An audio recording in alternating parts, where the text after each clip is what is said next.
Hello and welcome to the Scandalous Scandal Recap. I am Larry Brown Jr., joined with my favorite co-host in the world, Janiyah Wright. Janiyah, good evening. How are you? LBJ, I am great. I'm so excited. Fall is here. We're well into the season. Life is good. How are you tonight, LBJ? Janiyah, I am great. We went away this weekend for a mini getaway for Columbus Day weekend. We took a Disney cruise to the Bahamas, and it was actually a great experience. I've been feeling a little back and forth, with feeling it's called land sickness or sea legs. So I'm just getting over that. Yes. But it's one step at a time, no pun intended, with the whole sea legs thing. But I'll tell you, I mean, being on that cruise ship was almost like being inside the bubble, and that is what Scandal's episode season 4, episode 3 was entitled, "Inside the Bubble." Can we go ahead and jump inside the bubble, Janiyah?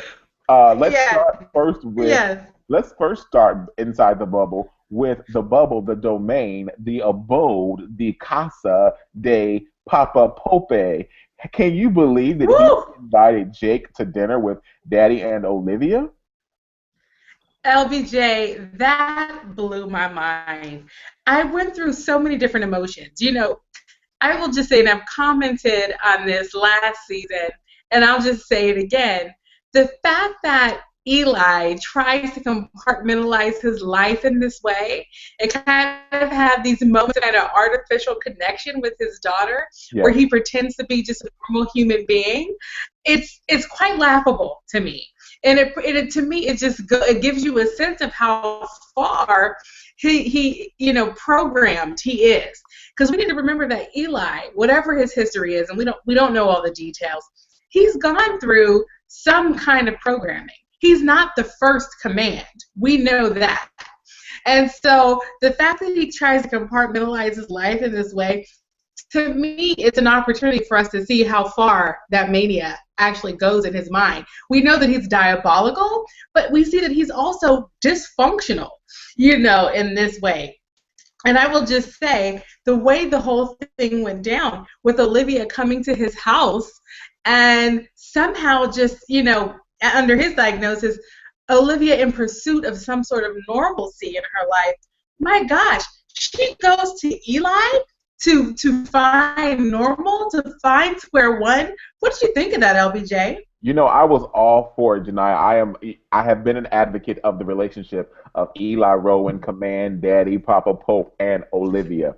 And I loved the fact that she needed her father. Her father is the steady in her life right now. Fitz is not her husband. Fitz is not her official boyfriend. Fitz is Fitz. Fitz is Flaccavelli. Fitz is the jump off, and she's Fitz's jump off. They haven't jumped in a while, so she needs something that's her steady. She can't go jump his bones. So what does she do? She goes, she goes, and she knocks on Daddy's door, and she has to see Father. Father knows best. Father knows Mm-hmm. what's good for her. Father knows exactly why he visited her, and he let her know that, daughter, although I have shaded you, and you don't even know that I have shaded you like no other in your life, I am still here for you, and I am still your father. I really appreciated the fact that Rowan Pope was able to find some kind of way to connect with his daughter, seeing that she needed that normalcy. What I will say though is that I wasn't sure that if I really believed that it would behoove Rowan to invite Jake to dinner so soon. I do, and a part of me felt like Sure. for him to check on Jake to see what was going on. To let's have a whole check in with Jake. Like, hey man, I know what's going on. I know what's going on. You're not going to run this. You're not going to ruin this. I am still in command. I am still in control. So I was a little uncertain of what was going to come of that interaction. But we saw that Jake had a motive, and Jake first said, "I don't want to go to dinner with your father because your dad put me in a hole. Your dad this and the other to me." And Jake was also working behind Yeah, the scenes yeah, to figure yeah, out yeah, all yeah. of the drama that went down with Harrison and Adnan to leave. May they rest in scandal, Shondaland peace. And I think that it was so dope that that Jake committed to that. And then Jake said, you know what? I'm going to go and I'm going to face the one that I once feared. And he stood up. He had kahunas grandes. He was ready to go. And I was so excited for what was going to happen at the dinner table. I don't know if it was going to go down with Olivia present or if it was going to be some kind of like under the table exchange. But the way Rowan came at him and was like, pow, and put the knife down in between the fingers and was like, man, I'm not going down like that. Oh, it was hot to me. But you know what? But you know what, LBJ, you're raising a really good question about, what was Eli's motivation? What was he hoping to accomplish? Because you'll recall, LBJ, that the person who took us to reality in that little exchange was Jake. It Yes. wasn't Eli that broke character. Eli was still chit-chatting about pork roast, Yes, okay? right, It right, was Jake that right. said, you know what, let's cut the crap. Your command. I am Jake. If that's even my real name, okay? And and let's not pretend that we don't know what's going on here. So I wonder, LBJ, if Eli intended to do this little role play the same way that he has always done for Sunday dinner. When he said Sunday dinner, he really is a man who works at the Smithsonian curating exhibits. Yes, yes. It's just so crazy. So I do wonder whether he was hoping that Jake could be a part of the delusion, whether Jake would be able to just come in and play that character. But you're right, LBJ. Jake set that record straight quick, fast, and in a hurry. Yes. He said, "Oh no, no, no! I'm not here. I'm not here to play these little games, Mr. Command." Exactly. Okay, and he literally tried to say, "You know what? I've got the information that would take you down, Command." And LBJ, I have to say, I had a moment there where I did one of those little grit your teeth, and we were like, because I felt like Jake basically just said, "Will you please kill me tomorrow within the next 24 hours?" Because that's what Eli is going to do. Right. And the fact that Jake tried to act like exposing command to the president would be his undoing. Listen, Jake, we all know that command has existed separate from the presidency, larger than the presidency, forever. And so don't think that by exposing the command to the presidency, you're going to shut it down, right? Right. Even when Jake was in the role, he had a space where that the president couldn't touch. So anyway, I just felt like Jake just said, basically, this will be my last season because I'm obviously going to get killed off. Hilarious. That is so funny. Well, listen, before we go any further, we have to once again let you know if you want to talk about the conversation online, if you're using Twitter or Google Plus, make sure you use the hashtag right up under our name, #Scandal Recap. Also, we have to send a very, very, very, before we go any further, we have to send a very special birthday shout out, Janaya, to Deborah Battle. Deborah Battle is in the Q&A tonight. Yes. And Deborah says, didn't think I was going to be here tonight. It's my B-day, so I'm here to be with my peeps. Deborah, we thank you for spending the evening of your birthday with us. I hope you have something Happy special. birthday! Yes. I hope you have something special in front of you, whether that be in a glass or on a plate, or you had a great meal earlier today. If not, I will cook you something in the spirit and send it over to you via the way. So you just feel the good food, feel the good food, feel the good vibes, feel the good beverages. Also, coffee light Oh and gosh, sweet. Also, leave it to LBJ to cook in the spirit. Did you just say you were going to cook in the spirit? I'm gonna cook in the spirit, okay? You name your favorite meal, Deborah Battle. I got your back, okay? And Coffee Light and Sweet says, I happy love it. birthday, Yeah. Deborah. So everyone make sure you send a +1, send a special happy birthday to Deborah Battle. Now, speaking of Deborah Battle, Yay! Deborah says, oh goodness, no, it's not Deborah. It's our friend Coffee Light and Sweet. Hey, Coffee Light and Sweet. She says, I never thought that I would say this, but I loved Jake in this episode. His shade to live was legendary, and she like put the dash into every single word, like legendary. And she goes, whoa. What do you think about that, Shade? He was like, remember, he came out the gate when she invited him to dinner. He always, you're right, Coffee Light and Sweet. Like this season, Jake has really like got a new pair, and he's talking to Olivia as if she's not the one and only Grand Dame, Olivia Polk, fixer of all the fixes. And he's like, you're not my girlfriend. Like she's like, and even at the point where she was at his door of the apartment, and she's like, Jake, let me in. Jake, just let me in. He's like, no, I'm working. She's like, you don't have a job, Jake. Like you're not doing anything. Yeah. She tried to pull the whole like, you ain't got no job, Tommy. She tried to pull that on him. that woman Yes, she didn't have a did. job. Yes, she did. And Jake like shaded her the entire episode. Do you think that Jake? What do you think is going on in Jake's head, Janaya? Well, I have to tell you, I agree with Coffee Light and Sweet. I mean, I feel like Jake is showing us a little something new, and let me just say that I like it. Now, between Team Jake and Team Fitz, I have always been Team Jake because I just feel like he just has a bit more cojones in general when you compare him to Fitz. Fitz is someone that we have seen be a little bit, wayfish in his ability to make decisions and to be assertive. He Hmm. has his moments where he's super awesome, but in general, he's pretty much subject to the environment. Whereas I feel like Jake has always been one that walks into the environment and states his terms.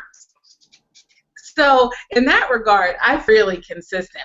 But I will just say that I don't know what he is thinking right now.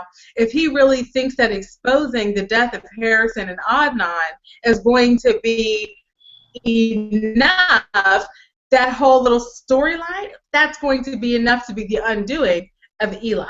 I just, I feel like right on Jake for kind of letting Eli know that you're crawling out from under his thumb. But I mean, you just need to really make sure that you've got your ducks in a row before you call him to the mat, before you yell challenge to Eli Pope. Because if anything, we see he will take you directly out. So anyway, love Jake, but I just wonder whether he was premature in stating that case. I don't know. I don't know. I think that remains to be seen. I like the fact that he kind of he teased it. They teased it in the script with Jake talking about it ahead of time, so we know that there's going to be more to unfold and to follow behind that. But help me out with this tonight. Coffee Light and Sweet says, y'all going to talk about that seafood statement, Liv? This is the last thing about our table scene. Y'all going to talk about that seafood statement, Liv to Jake at the table, right? Liv is undercover of Buck Wild. We have solid proof now. Yes, sirree. I cannot for the life of me remember what the seafood statement was at the dinner table. Do you remember what it was, Janaya? If not, somebody in the Q&A help us out as well. Janaya? Oh my gosh, please help us out in the Q&A because I'm looking at my notes here and I didn't catch it. I think I missed it altogether. Yeah, I think I I didn't would. catch it at all. I vaguely rather remember something about seafood. I can't remember what it actually was, like the specifics Well, of it, and what the I like. feel like it's very fuzzy, LBJ, but I feel like she said something at the beginning to Jake. I think it was along the lines of, Jake, I'm sure this roast is, refreshing after having eaten so much seafood while we were on the island.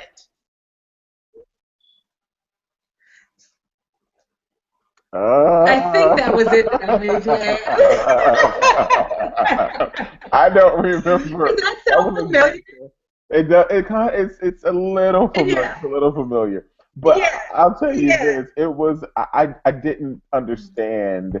I think I would no. I will say this: I did. I was really like on. I was on bated breath, waiting to see what was going to go down between Jake and Daddy Pope while they were at that table. But we will wait for the answer to pop up in the Q&A. And in the meantime, I think we should talk about Gabby Abby standing up to Fitz. We talked about Jake. Let's give Fitz some love. Like Fitz was trying to get love throughout the whole thing, and Fitz has a motive for Gabby Abby, and he was like, "Look, I need to get you in here." And at one point, I kept saying to myself, "Is he about to try it with Gabby Abby? Is he really going to try with Gabby?" And like, he wants something with Gabby Abby. Like Fitz wants something with Gabby Abby, and it was revealed. It was unfurled.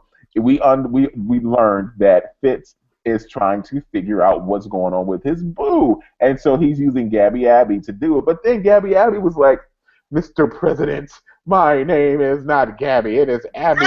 Insert last name." I was like, "Come on." But you know what, LBJ? I found there were so many layers in that exchange for me. You know, part of what we have watched Gabby Abby struggle with this season already, just a few episodes in, is trying to get from under Olivia's thumb and Olivia's shadow. She's there in that White House, and people just will not take her seriously. Fitz in particular. They really truly are not giving her the regard she feels she deserves. And so the fact that in the one moment where she actually has a connection with Fitz, it seems like his whole intention is to find out about Olivia. I just thought that was really deep. So I thought about it from Gabby Abby's perspective. There she was in that moment, feeling like, okay, wait, can I say I I'm love the just fact? giving Wait, let me my just little interject. speech. I gave it. Wait, let me just say I love the fact that we're still calling her Gabby Abby. Go ahead. She said her little speech. Gabby Abby. Yeah, that's a shout out. That's a shout out to Dan Blake for her. Yes, yes. Gabby Abby. Gabby You Abby. know what? I will just say, there she was giving her little speech. You know those gladiators love to give a little paragraph, you know? So there she is giving her speech to Fitz. Listen, you do owe me an apology, but it is that you have never learned my name. And Fitz is like, oh yeah, I care about your name. I absolutely do. And I apologize for that. Now, how's Olivia doing? You know? So there she Exactly. was at that moment trying to have a triumph when in actuality, Fitz was still not taking her seriously and still looking at her as a substitute for. So there were a lot of layers there for me.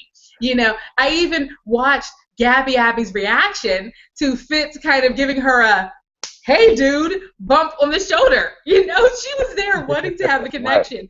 And he right. gave her this shallow, yeah, you know, let's now have a shallow connection point. You know, so But did you I just thought it see? was really interesting. It'll be interesting to watch this relationship play out.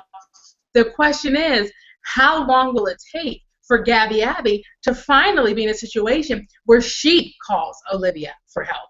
Well, You I'm know, convinced. because I wouldn't doubt. I was just going to say I wouldn't doubt that Gabby Abby ends up being the one that ends up bringing Olivia right on back into the White House.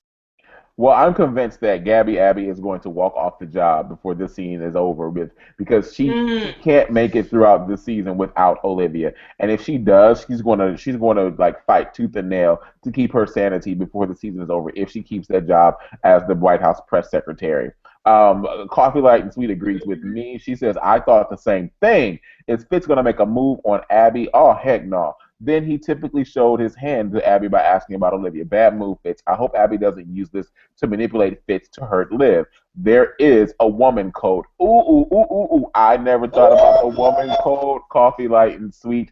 What about the woman code? Could we see something unfold with the woman code? Or is Gabby Abby? And you know what? I could even subscribe to that theory because you think back to the little rift that they had with their former classmate from law school. Remember, they had a little Mm-hmm. tension there, and I think that that would be some kind of fuel, Coffee Light and Sweet, to to mess with some kind of woman code thing and mess up that little affair that they had. But I will say, going back to when you said he gave her a little pat on the shoulder, did you notice how Gabby Abby was kind of a part of her perked up, a part of her had that quiver on the inside that made her think that is the president going to really try to do something with me? Did you notice that?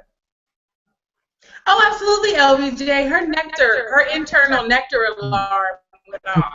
Absolutely. I mean, we all felt it in that little moment. And that's why that scene was so deep because, you know, it was Gabby Abby feeling like she had a connection on a couple different levels. Yes. And really, truly, Gabby Abby, you've accomplished nothing.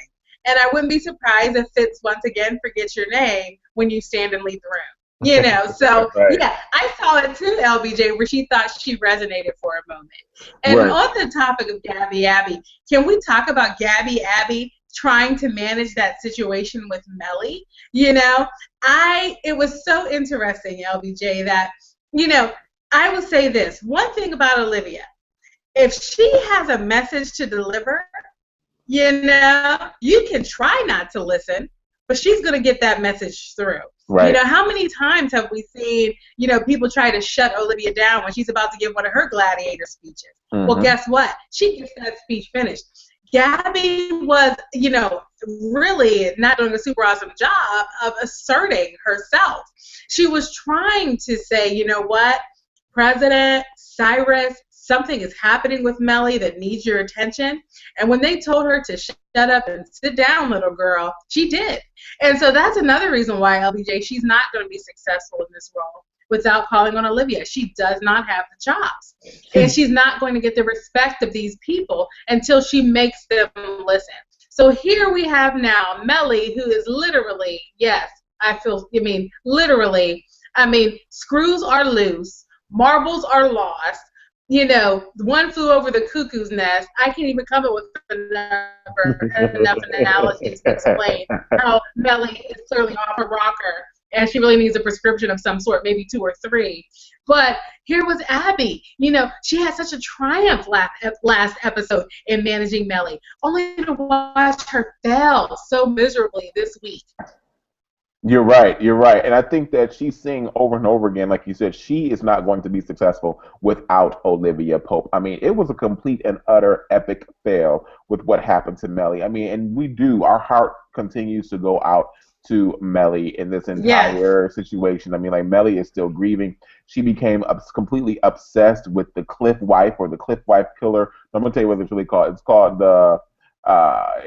she's called what do they call her? They called her the Killer Cliff Bride. That's what it was. It's the Yes, that's what it was. Yeah, and she completely became obsessed with that. And God bless her soul, like, she really, really did try to give it an awesome college first lady honorable try.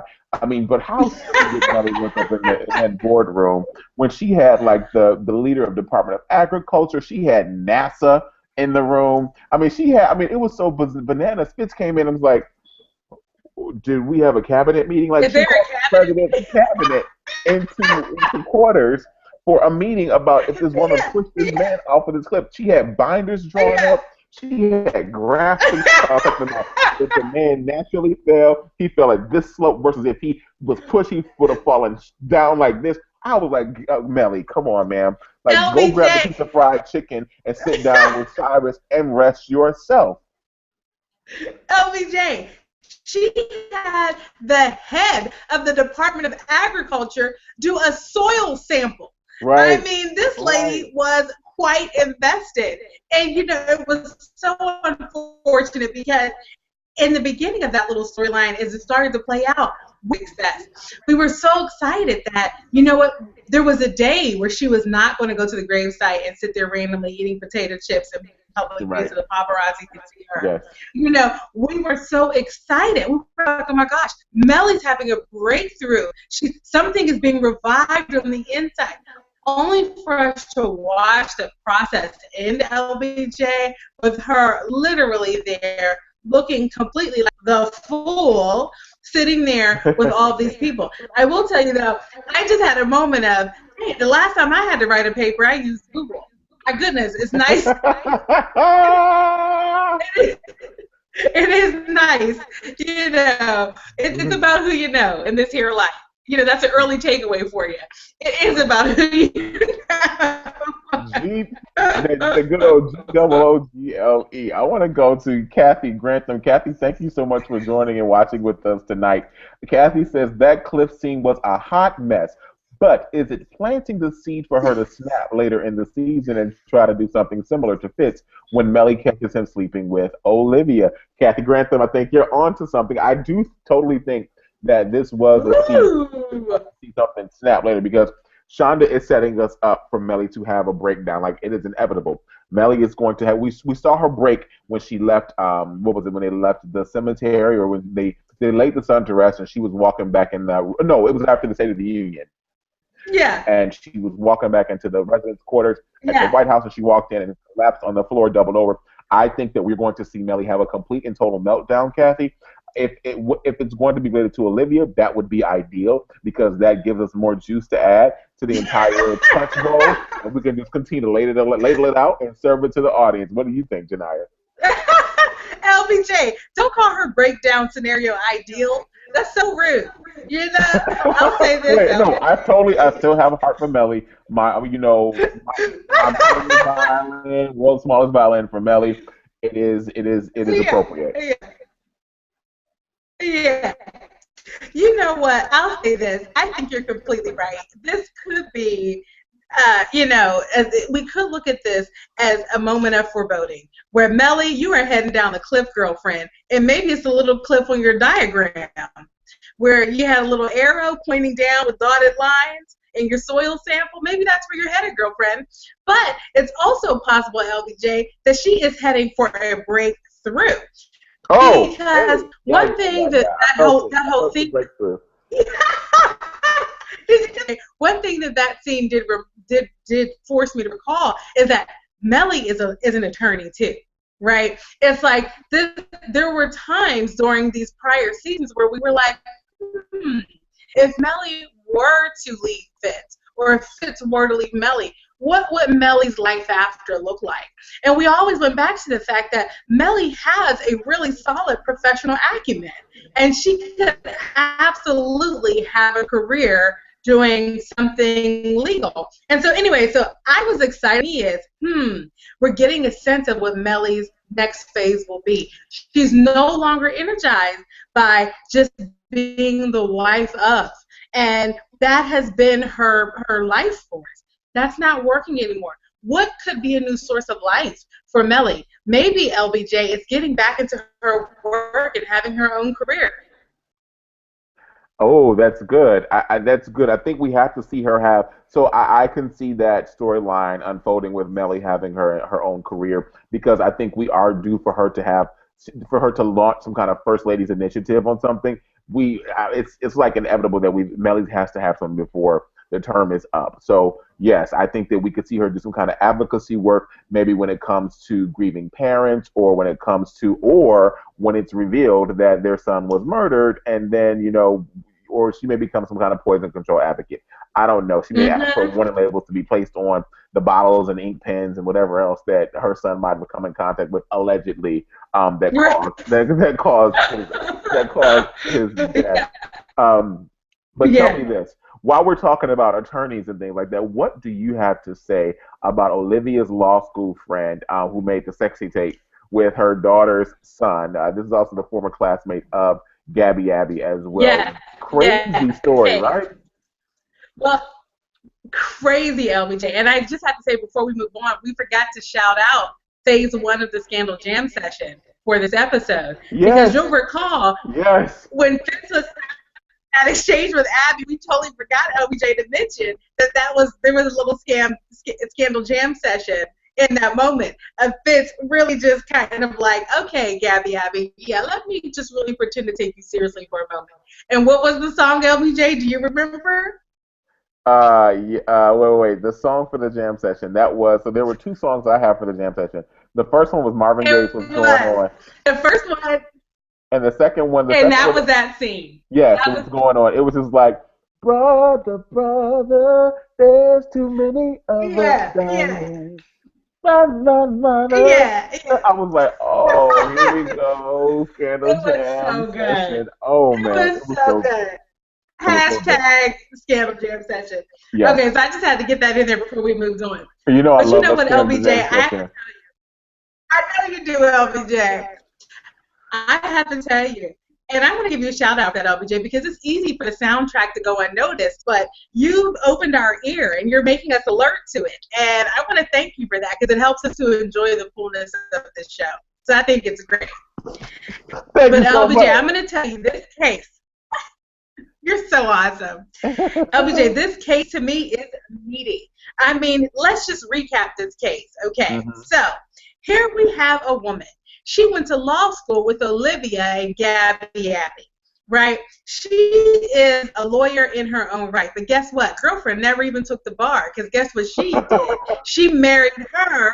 She married her, the lawyer, the lawyer, okay? Capital letters, italicized, bold, size 42 font. Because here she is sitting in a mansion. Okay, she's not going to court. She's not filing a brief. Okay, she's heading to see her personal shopper.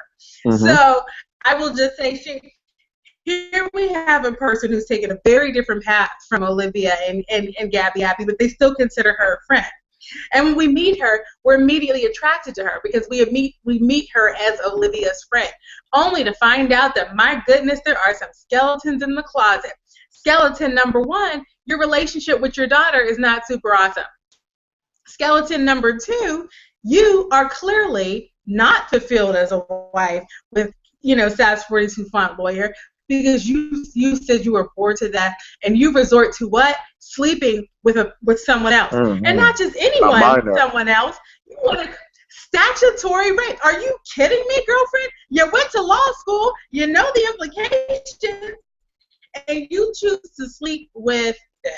And now, LBJ, we can't help but sit back and wonder, girlfriend, did you kill your own daughter so that you can continue to live this life in this mansion? Who are you? What did you think of that storyline, LBJ? It was good. I was so happy about that storyline tonight because, like other viewers of the show, we have been craving a fix. Like we've been having all of the fix, but we need more of the fix. And I think that this episode brought back another fix. And this fix was a pretty unique in the sense that it involved someone that was close to Olivia. You know, we've dealt with the fix of her being, you know, the president's strumpet and things like that, but we haven't dealt with the real like fix of like Olivia going and trying to find someone and really like engage and put the case together. And I loved seeing Olivia do what Olivia created herself to do, and that's really figure things out, point the finger, and place the blame, get that check, and go on to the next fix. And that's what she did in this scenario. And I think that she also saw. I think it was cool because Olivia also got a chance to see. Hey, sister girl, honey boo boo child, you got to realize if you want to keep getting those checks like that, you got to be sharp. You've got to be on it. And she did not trust her gut. She had too much going on. She may be still mourning Harrison. She's got a lot going on right now where she did not trust her gut. And her gut would have originally told her, hey, your classmate is guilty. She killed her daughter. Go with it. But she was a few beats behind when it came to figuring out that her classmate indeed killed her daughter. I do appreciate the fact that we got a chance to see a fix. But I also like the fact that they were able to use that case to show what we talked about earlier, the tension that's going to further unfold between Gabby Abby and Olivia. So I was very grateful for all of that transpired with that case. And you know what, LBJ, it's so interesting to me the way that you phrased your enjoyment with this case, because you talked about it almost like it was a revelation of watching Olivia kind of get back to basics, get back to who she is. And there was a Scandal Jam session moment just as they started working on the case. Do you remember it, LBJ? It was when they did the montage of putting all the pictures on the window and starting to think through, you know, the background. Hashtag Scandal Jam session number 2. And remember the song? Yeah, the song was Express Yourself. Dun, dun, dun, dun, dun, dun, dun, exactly. Dun, dun, dun, express yourself. Yes, that's what it was. Oh, I think you danced. Yes. And so, LBJ, you talked about this scene as Olivia getting back to basics. And yeah, LBJ, she was expressing herself.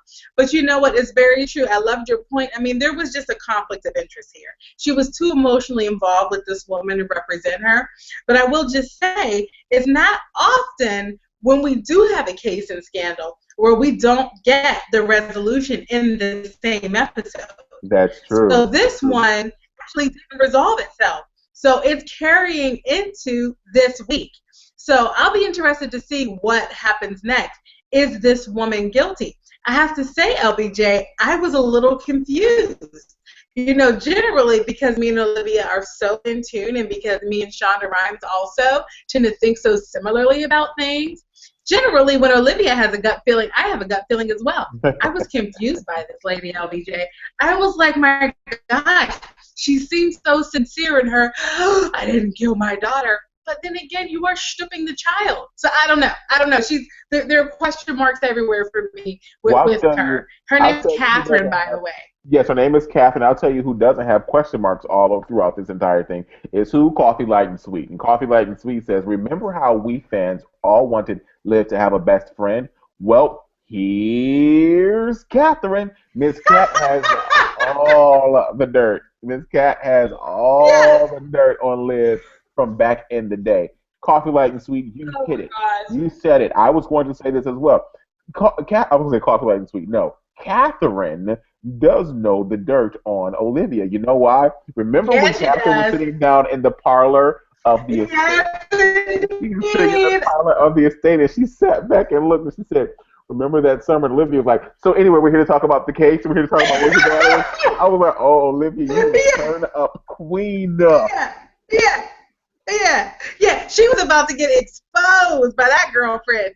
Caitlin said, "Hey, I may be sleeping with children, but there's some other people with skeletons in their closet." And she Right. was about to put Olivia directly on Front Street. That I mean, it's so true, Yep. but it's so crazy. I love Coffee Like and Sweet's point. We finally get to meet a girlfriend of Olivia's, but this woman is also corrupt. What is wrong with your universe, Olivia? No one around you is a person of virtue. You know what we were hoping for in a girlfriend for Olivia. We were hoping for someone who would say, "Hey, girlfriend, stop sleeping with other people's husbands," or "Hey, girlfriend, why do you have all those vicious cycles in your personal life?" But here we have someone that has their own mess that they need to deal with. And this is as close as we've ever gotten to looking into that part of Olivia's life. Hmm. It's such a good observation. It was such a great observation. I love that. And I will say this to wrap up Catherine. Catherine has the problem of a lot of the 1% in America.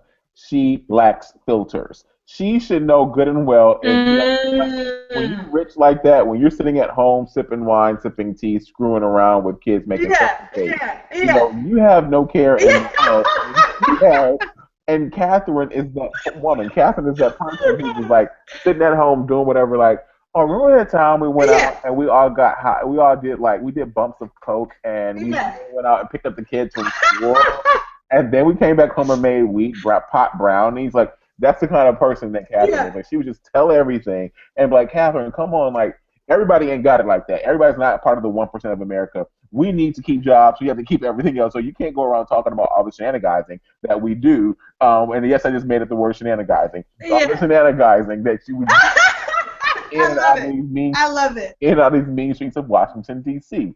But when they let's go back to the Yes. Scandal Jam session. LBJ. LBJ, I think we should make a guess. I think we should make a guess. Do you think that Catherine killed her daughter Caitlin? What do you think?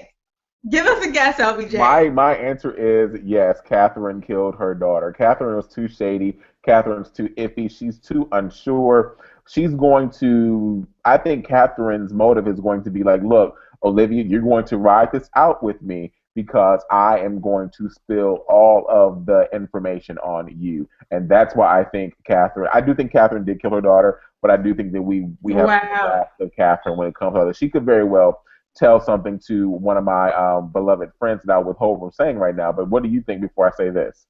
Yeah. Well, I'll say this, LBJ. I think that, Catherine's story could be a source of a showdown between Gabby Abby and Olivia. Because Mm. you'll recall that Gabby Abby kind of said, oh, you don't want to give me the update? You act like you're too cool for school? Oh, I'll just go and talk to Catherine myself. And so it's possible, LBJ, that Gabby Abby may end up representing Catherine or something, somehow participating.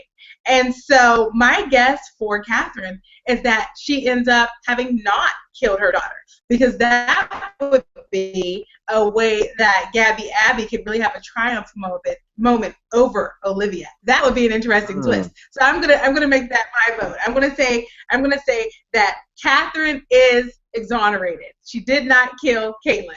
That's my guess. All right. Now, is that guess according to the law or according to what really happened? That exoneration.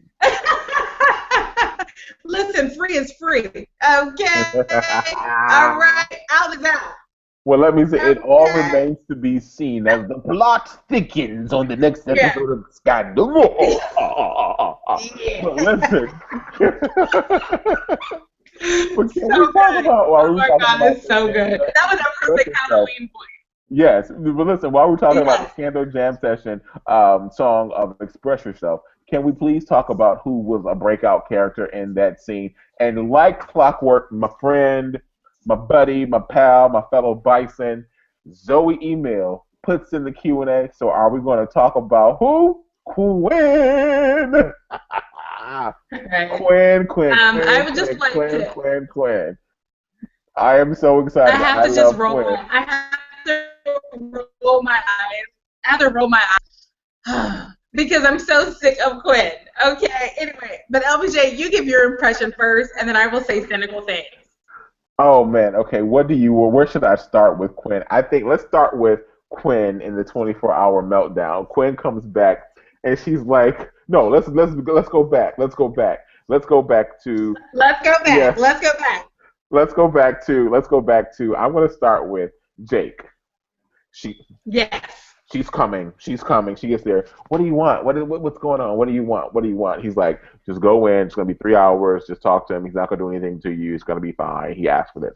I mean, like, okay, what? And then he goes in. He's like, slide door open. Quinn walks in, frozen. She sees Charlie, and he's like, Robin. Robin. So they're like laying on the floor talking, having this weird interaction, this whole thing. Yeah. And they're like all on this dirty floor in this tunnel, and then they start kissing, and they don't really have sex, but they kind of fake sex, and it's really really weird. I don't like it. I don't like the whole Robin and Charlie relationship. It's weird. But Quinn is It's definitely the boss because Quinn came in and had the whole meltdown. I've been gone for 24 hours and nobody was looking for me. And it's the same kind of attitude, the same kind of mess that let Harrison die. And I'll be doggone if I'm going to let this happen again. I stood up for your firm while you were gone. I was one who came to visit you every day at Oranges, not Apple, because he was working at the Genius Bar. He worked at Oranges. I came to visit you at Oranges while you were working at the Genius Bar. I'm the one who kept your firm going. And they were just like, oh, I'm sorry. And Huck is like, I'll look for you. I'll look for you. I was like, yes, they're back together again.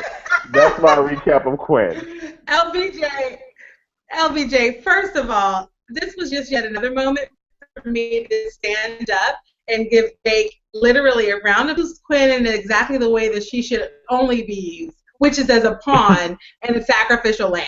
This is really all she's good for, from my A perspective. sacrificial lamb, really? Throw her up on the sacrificial table. I don't even remember what this is called, an altar. Throw her up on there and let her be taken by, the universe, because I'm sick of Quinn. Okay? So yes, bravo, Jake. Use her as a pawn. Second of all, Quinn, you know what? You cannot be trusted. That you would have the nerve to talk to anybody who is at Pope and Associates and act like you have been a champion for this firm. Yeah, sure, maybe in the last 2 months, but it was for you probably selfish. It was probably out of desperation. You have no consistent identity whatsoever. Without Pope and Associates or B613 to cling to, who are you, Quinn? Well, I'll answer. You're no one. You're not very much. You don't have very much go. And so Pope and Associates was selfish. She tries to act like it's noble. I don't think it was. And number two, Quinn, yes, you're forgettable. When you're not in the room, we don't miss you because you weren't adding a whole lot of value when you were here. So that's why, Quinn, you can be gone for 48 hours, and we wouldn't notice. If anything, I would probably be turning to LBJ and saying, LBJ, I'm having like a super awesome day, and I don't know why. It's like there's the lightness in my life. And it's because you're not there, Quinn. So that's how I will say, LBJ, it was so interesting, the Charlie-Quinn dynamic, because there's some reason why Charlie keeps reappearing. It was one thing when he appeared as a gunman. It was something else when he appeared as a B613 trainer for Quinn. But for him to appear in this context as someone who's kind of like searching for a humanity by reaching out to Quinn, it's just interesting because it's giving us a depth to Charlie that's unexpected, because frankly, he has seemed like a throwaway character who's inserted to keep a story moving. But I felt like there was a challenge to give him depth in this episode. What did you think of Charlie? Oh, well, first of all, let me just say this before I tell you what I think of Charlie. You have earned another team, a member of Team Janiyah hates Quinn. And that is in the person of one Whitney Jones, who is watching this right now. And he agrees with you. He says, I agree. Quinn is forgettable. Quinn is not forgettable, Whitney. Quinn is... She's the worst. Quinn, no, she is not. She is not the worst. I'll tell you, Quinn is the one that we need. Quinn is the constant. She's the steady in the show. Just like there is Olivia Pope on Scandal, there will always be a Quinn. Quinn is not going anywhere. She has risen right now. She's in a different place. We have seen her grown. We've seen her layers. I will not continue to sell Quinn because Quinn is great. Quinn will always be my favorite character on this show. I love Quinn, and I'm sure Zoe Emil loves Quinn, and a few other people watching love Quinn. If you love Quinn, click the thumbs up button right now on the Hangout and vote for I love Quinn right now while you're watching. Click the applause button Thumb it up, don't thumb it down. And if you, which is that Quinn is super dumb, go ahead and give her a thumbs down. Give us a thumbs down right now because Quinn, you are the worst. And I wrote it down because Charlie said it. He said it to her. He said, no one else wants you, Robin. No one. And that's true. That's true. No one wants you. Big thumbs down for you, girlfriend. Well, let me say this about Charlie. You originally You asked get me the about devil. Charlie. Oh, Janai's giving Quinn two thumbs down, folks. Boo. But let me tell you this. Let me tell you this about Charlie. Charlie is his death is imminent. Like Charlie is about to die before the season is up. Charlie's probably going to die because he's going to reveal some kind of Rowan Pope stuff. Jake is going to get all messy thinking he's being all boss. He's going to go to Rowan Pope and he's going to say, Rowan, Eli, guess what? You're not command. I know what you did. I know what you did to her friends. I told you this before, but I'm going to tell you again because I talked to I not only got the footage, I not only got the documents, and I not only see what you did, but I know you involved Charlie. And I had a little chit chat with Charlie, and Charlie told me this. Charlie told me that. Charlie told me this is who hired him to take out all this stuff that you're talking about, Rowan Pope, and I'm going to expose you. And guess what? You know who's going to walk in? Homeboy. Homeboy's going to walk back in the scene. His name is like Robert, or I called him Brutus, or I called him like I called him Theodore. I called him Theodore or something like whatever I called him. The big man who took out Yeah. the president's son. He's going to come back into the scene and he's going to take out Charlie. I'm predicting that man is taking out Charlie. Mm-hmm. Everybody needs that kind of person in life, and not to kill somebody, but somebody who can go and handle your stuff. But he's your goon. That's Rowan's goon, and he's going to walk up in there and he is going to take care of Charlie this season. That is exactly what I think about Charlie. But can I talk about just for a moment? LBJ, did you just say that everybody needs a goon? I just want to make sure that I heard you correctly. Yes, okay. Yes, I am from Detroit, and yes, I said that everybody needs a goon. Yes, I said that. Okay, are you judging me? Oh, God. Okay, no, I need the detailed perspective. Clarify it now. Yes, so that's what's going on. Someone is saying that they're not seeing our review right now. We're live on the air, folks. So you can tell somebody to click on the YouTube channel. It's broadcasting live right on YouTube, and we are going forth and having a great time with this. But while we were talking about Quinn and Huck, and we were talking about all that goodness that was going there, can we take a little moment and give a round of applause to one David Rosen? David Rosen is showing Yes, let's improvement do it. in a way that I mean, David Yeah. Rosen, he is showing improving in a way that is like no other. And David Rosen has been itching to do this stuff. This stuff is etched in the very fiber, the very Yeah. political, the very professional DNA of who he is. And he got a taste of it.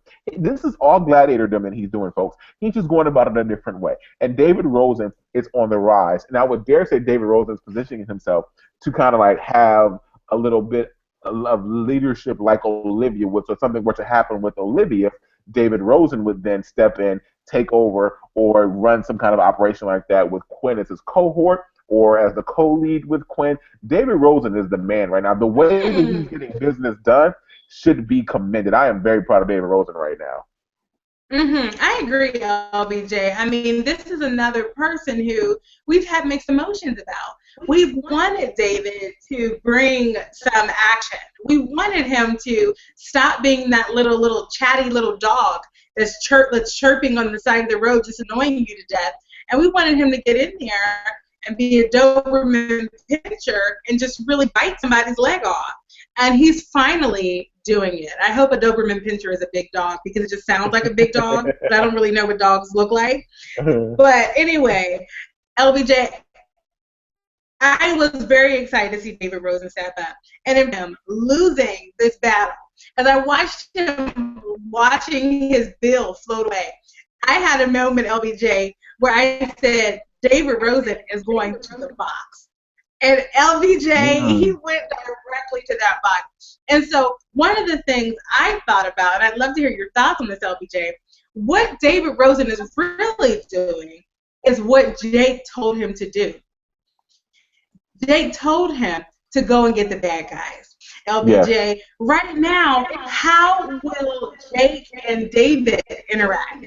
Jake came to David last episode, the episode before, and said, David, take out the bad guys, piss or get off the pot. And David is doing exactly what Jake and Gabby Abby challenged him to do. What do you think about a potential emergence of a relationship between Jake and David in a truer way? Jake and David, I don't know. I think Jake is not. I think Jake will probably lean on David's prowess to help finesse a few things that he's going to need done. But I don't think that Jake counts David as an equal, so to speak. I think that Jake is David is carrying out Mm, Jake's plan, some exposing of a few things. He also used it as ammunition. Jake didn't think he may have had enough that much time left. So let me help someone else out while I pass along. But this is one of my takeaways. Help somebody else while you pass along through this life. You never know who you're going to help. You never know how you're going to help mm-hmm. them. And I think that was Jake's goal in passing all those Wow. B613 files onto him. I mean, they shut down an entire covert operation of the United States of America and almost like the world. And once this operation is Yeah. shut down, you're just not going to shut it down and then go away. No, you're going to shut it down and you're going to be able to provide a living history. You're going to be able to provide those archives, pass on the records of what actually took place and what happened, so that somebody else can check the history, Mm-hmm. check the historical data to see why people are acting like this, why people are doing what they're doing. And David is using exactly those files for that exact reason. I'm loving every bit of it. Coffee Light and Sweet, though, says that David Rosen's hat needs a wash. He used to be the sheriff. Now he's rolling with the rest of the gangsters, getting stuff done. Yeah. I don't know. I think that Yeah. David Rosen was also one of those wishy-washy people. Like David Rosen, he was testing the waters in the beginning. David Rosen was like, "Okay, I'm a lawyer. Okay, I'm doing this. Oh, I'm gonna tell. I'm gonna tell. I know you did this. I'm gonna tell. I'm gonna tell. Ooh, Olivia, I love you. I know you did." And then Olivia's like, "Hold on, bruh. Hold on, bro. No, you're gonna get involved with this. You're gonna get your hands dirty too. Some blood's gonna be on your hands." And now he stepped into Yeah. the he did what they did in Dreamgirls. Stepping into the bad side, ooh, ooh, ooh. And he's taking a mean ride, okay? He's taking a Yeah. Yeah. mean Yeah. Yeah. ride. Oh, that's a mean ride, LBJ. And let me tell you, he is really messing with the wrong people. I mean, when you get down to it, he's fighting the Republican Party under the head of Portia de Rossi. What's her character's name? Liz, Yes, right? Portia Liz. So he's going to the yeah, Portia Liz. He's going to the mat with Portia Liz DeGeneres, and let me just say, the woman is vicious. Okay, here she Portia is. Liz. She, yeah, she done set Cyrus up, LBJ. Can you believe she has this man, this Michael, stalking Cyrus, literally just preying on Cyrus? And that is because Liz didn't get her way. The pawns weren't panning out in the way that she anticipated. So David Rosen, you be careful, honey, because you're taking on the bad guys and you're doing it again. Your hat, I love the way Coffee Light and Sweet put it. His hat is no longer white. It is getting a little dusty. But I'm going to tell you, he really needs to be careful and play with those big boys. You need to be careful. You need some extra deadbolts on the door. You need to hire you a Detroit goon and really be quite vigilant about managing your own safety and positioning. When Portia de Rossi, the generous Liz, comes after you, he's going to be in trouble. Well, I don't know. I think that she has some dirt in her closet. She's got some skeletons that she's got to Oh, clean out. sure. But I think that also Yeah. David Rosen has good training. He was bred in Olivia Pope and Associates. He knows what it's like to protect Mm. the secret. He knows what it's like to get down with the get down to make sure that the secret won't get around. And he is making sure that he is protecting himself as he's doing that. He didn't go in front of all the Supreme Court justices to say, "Hey, look, I got this big old box of files I'm going to Yeah. set you all down with." He said, Yeah. "No. Hey, man, Yeah. look at this. Remember, you're the one who killed a mother and son on the way because you were like you had too much to drink. You left Mm-hmm. that bar and all of a sudden just kind of just went away." And he's like, "How did you find out about that?" He never once said B613. He never once told him what it is. He walked up Right. with an envelope that could have very well been empty. But he said all that to him, and guess what? That man changed his vote, and he got done what needed to Yes, he get did. done. And David Rosen is about that life, and I love it. Bravo to David Rosen, ladies and gentlemen. Yeah, yeah, David Rosen is about that life. But I'm gonna tell you about that life, LBJ. You need, like I said, some personal security. You know, I just hope. I hope that David Rosen figures out a way to go ahead, leverage this great information, but also to keep himself safe because he is really messing with the big dogs at this point. Yeah, he's messing with the big dog. He's totally messing with the big dog. But I'm looking forward to seeing what is going to come of all of that. But Yes, speaking of the yes. big dog, you know who's really messing with the big dog? That Cyrus is messing with that big dog. That big brawny man messing with that Cyrus. He paying that money, that big man to put stuff in his throat, like the man said on the episode. I was like, oh, ho, ho. That was so crass. It was so crass. It was so good because it was so crass. But you know what? I will say, this is really, because, it's so crazy how I have friends who are in every aspect of their life really together, doing the darn thing. But then in that space of romance and love and sex, Oh something just goodness. happens Oh where they God. just lose their ability to have good judgment. They are not quite making super awesome decisions. And it's just so crazy how you can be a person who's so on top of things, but in this little category, you're just not doing a super awesome job. And so here's Cyrus being super typical and, making his decision not with this brain, but with another. Wait, let me just jump in and say real quick though. I thought he told me with another brain. But let me just say, when you were doing all that lead in to what you were saying, I thought you were going to say that you have some friends who have it all together and their love life, they just don't have it quite together. And like Cyrus, they're paying for it. I was like, Janaya, I need you not to have friends paying for the sex. I really hope that you don't have it. Oh gosh. No. Listen, not that I know of, but hey, I'll say this, desperate times. Hashtag desperate Oh times. my, oh my, oh my. Coffee like sweet, dog. Like Cyrus, Cyrus, Cyrus. Blinded by the well. So sad. You know that vegetarian diet ain't for everybody, Cyrus. Everybody ain't able. LPG, once again, is the nectar. Do you see it? Once again, That next thing, you get a yeah, little sip. You get a little Cyrus. sip. It is so Yeah, I think Cyrus isn't necessarily tasting the nectar. I think Cyrus is more of a he's doing it for the vine. Slowly, loosely translated. You play off a vine. Uh-oh, we're now as crass as that show because they were so crass Yeah, when Michael was sitting there trying to entice so Cyrus. crass. I Yes, couldn't believe it. Oh, they were super crass. but listen, but no, Oh, but that was so good.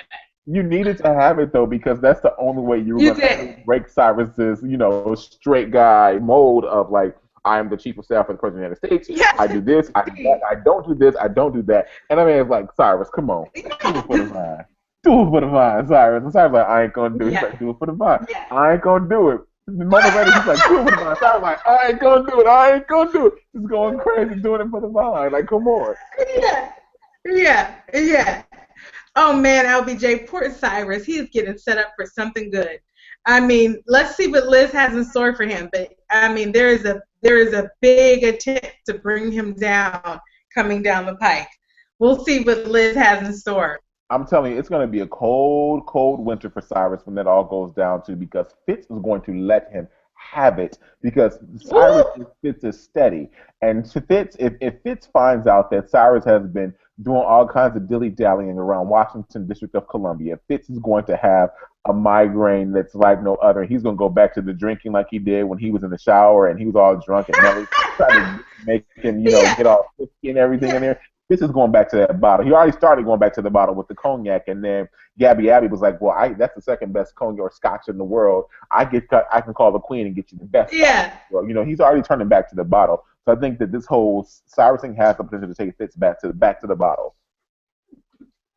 Well, I'll tell you one thing. If Fitz even shapes his mouth to try to talk down to Cyrus about this situation, I'm sure Cyrus is going to give him that look.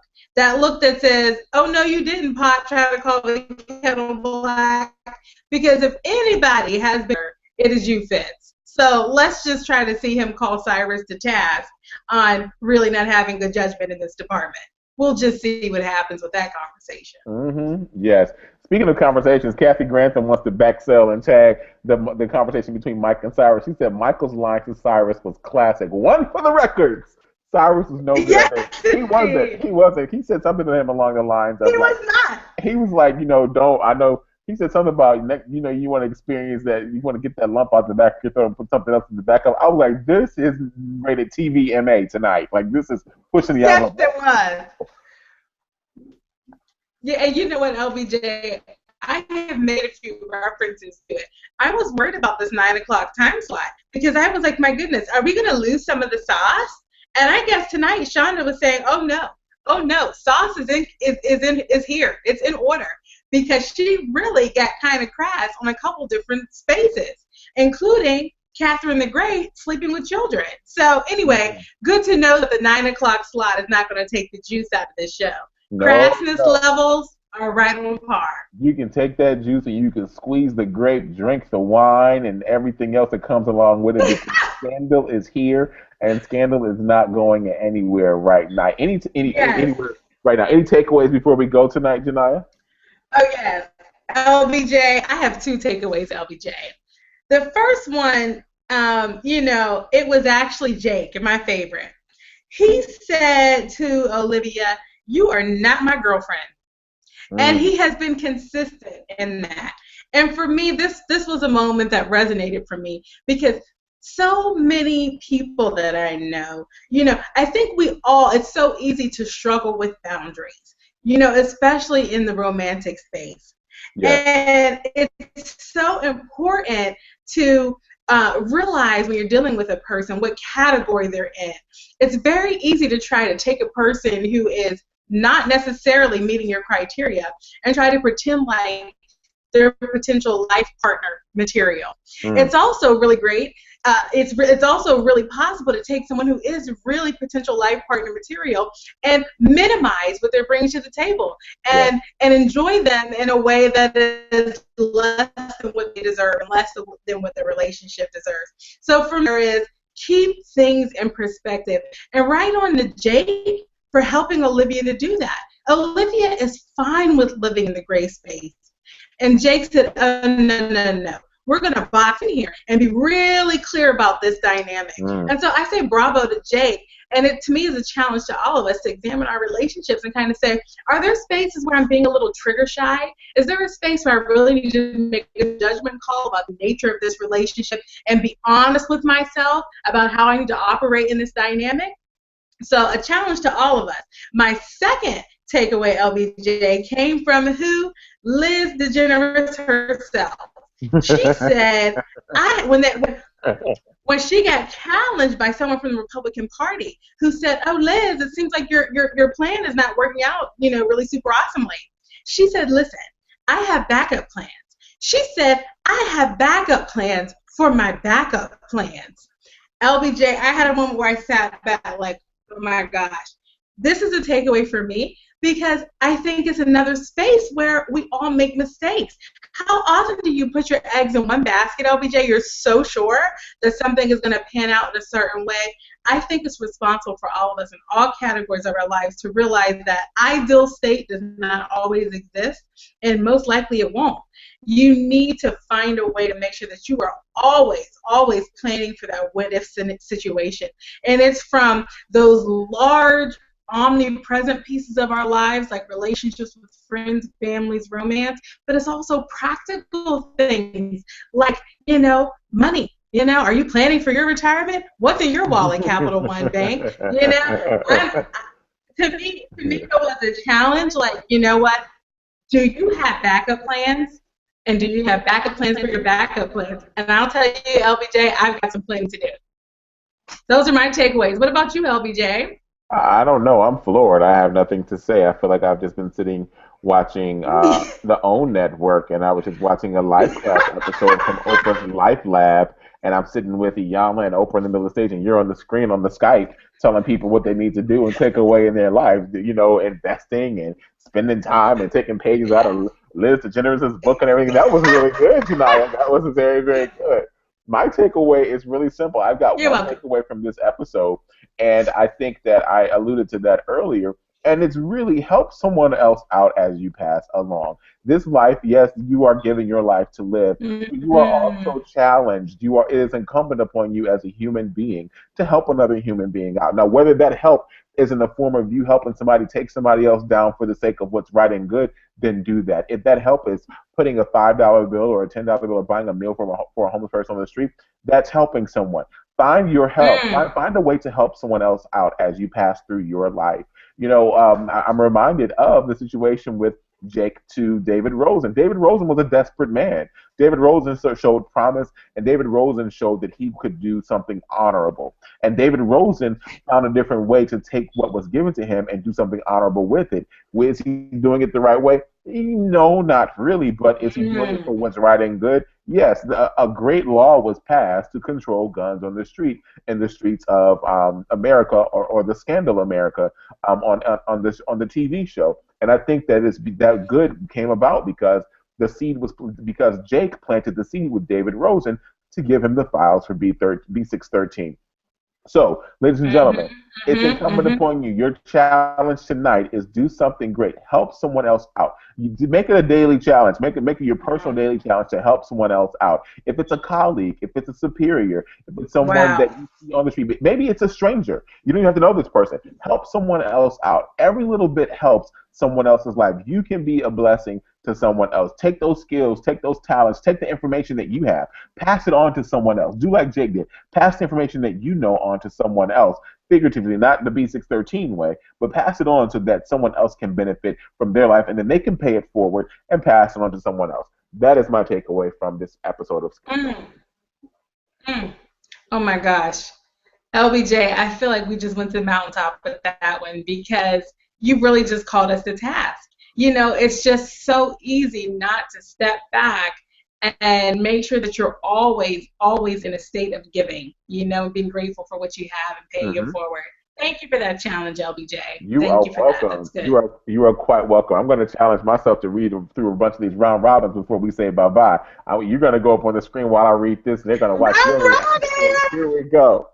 Let's start. I Coffee love Light round robin. Coffee Light and Sweet. Man, listen, that knife scene was deep. Jake did not even blink. Jake is straight cray, people. Straight cray. That's from Coffee Light Yeah, and Sweet. yeah, yeah, yeah. Zoe Yeah, Email he is. says we've got to create a Spotify playlist. Zoe Email, I know for a fact that we're going to create one. That's going to be for our Scandal Jam session. We're going to put one up there. We're going to start from season one and rack it on through. I've got a whole document. Check the Scandal Jam session LBJ, hashtag on Twitter. LBJ, later, tell me what Spotify is. Let's talk about it later. Everybody, please, afterwards, I please log on and help Grandma Janaya, Granny Janaya. Hashtag Granny Janaya needs help. Everybody help Granny Janaya. She doesn't know what Spotify is. Please help Granny Janaya. I am consistently the worst. I don't know why. It's horrible. Oh gosh, Janaya, wait, look. You said you wrote research paper, so go back to your research paper days and go to the Google and check the Google for what? And check the Google for the Spotify. I see. Look, I'm gonna make a note with my pencil. Look, I'm Right, really gonna take exactly. notes. Your I'm number two gonna, pencil. Oh gosh, wait. I'm gonna write down. Oh, wait, Sony AG1, Soniag1, you know I always have problems with his name, is here with us. Thank you for joining us tonight. Soniag1 says, I hope Melly goes back to private practice. That's good. She was a partner in a firm Mm-hmm. Fitz's governorship or Right. She run was for a Senate. partner. Sounds like a Hillary Clinton storyline to me, Yes. Soniag1. Sounds like Hillary Clinton. Yes. Zoe Rising Email from the says, ashes. I love that. like a phoenix. Yes, Zoe Email Like a says, phoenix. sidebar, Yeah. whatever happened to Sally Langston? The darling Christian woman, Oh, Sally Langston. Sally Langston is quiet after she done murdered her husband. That's what Sally Langston is doing. She is. Yeah. Olivia said, "You keep your mouth shut. There's nothing else coming out of you." Sally Langston. Zoe Emil also Yeah. talked about earlier in the chat, Janaya. I was calling about the Detroit goon. I always forget this man's name. His name is Tom. Zoe Emil says, "You mean Yes. Secret Service man Tom? That's his name." Yes. Yes, Uh, that's right. Coffee light and sweet coffee sweet. I don't think Catherine killed the stepdaughter. I think it was the guy wrestling with the girl in the Mm. elevator on the tape that lived watch with Huck. I Oh, forgot about the man in the elevator. That could be something that we could think that's about. right. Who is that man? Yep. Um, Kathy Grantham, Janaya, Kathy Grantham is saying that you were right. Yep, that's what she said when she was referring to the seafood comment that she had to say That's when they were right. at the table. And then someone else actually Right. look at Janaya doing the dance, everybody. But then Coffee Light and Sweet You know I actually gotta comes raise the back. roof. Right. See, look at Granny Janaya, everybody. Granny Janaya the Granny raising the roof. She probably wants to like come and ride the train with the bank head Yeah. bounce. You know. I think I'm one of the cool kids when I do this. I'm raising the Somebody please help Janaya and roof. Granny. Okay. But the Coffee Light and Sweet actually gives us the Yeah. transcript of the actual conversation that she says Liv said to Jake, "It's great to have meat now after all of that seafood on the island, right, Jake?" God, that was it. That was That the was it. line. Thank you guys. That was it. Yes, that was the Yeah. line. Oh man. And then let's close it Yeah, that was out it. with oh goodness, our birthday girl. Our birthday girl also Deborah Battle. Deborah Battle says, "Who was the person that first put David's name in for this new job?" I believe that it was Fitz, birthday girl, Deborah Battle. Mm. I believe it was Fitz who originally offered the job to the president, right, Janaya? You know what? I'm trying to recall because it doesn't seem like something that Fitz would do. Mm-hmm. But I think it was Fitz as well. I can't recall what inspired him to do it though. But yeah, I think it was Fitz. I do And too. you I know what it totally do was, too.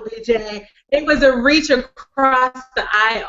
That's what Yes, it was. yes, It exactly. was him wanting to put a Democrat up for Right. Attorney General. That's it. It was Fitz for Yep. sure. Yeah.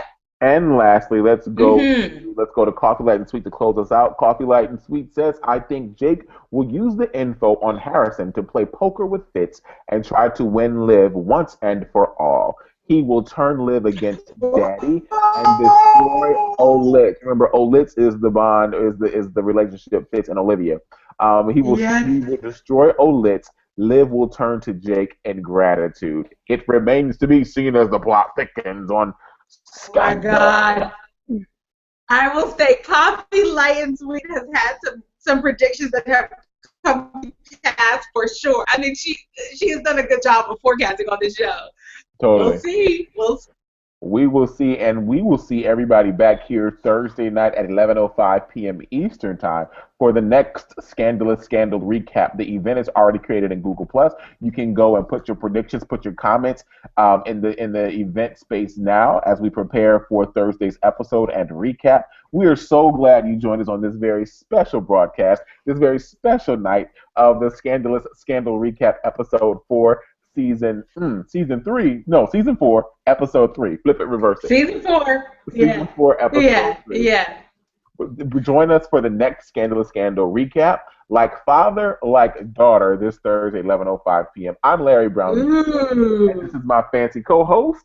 And I'm Janiyah Wright. Thank you guys so much. This is so much fun. Absolutely. Keep the conversation going using hashtag Scandal Recap. Post on the YouTube page, post on the event page. We love you for watching. We'll see you Thursday night. Have a great evening.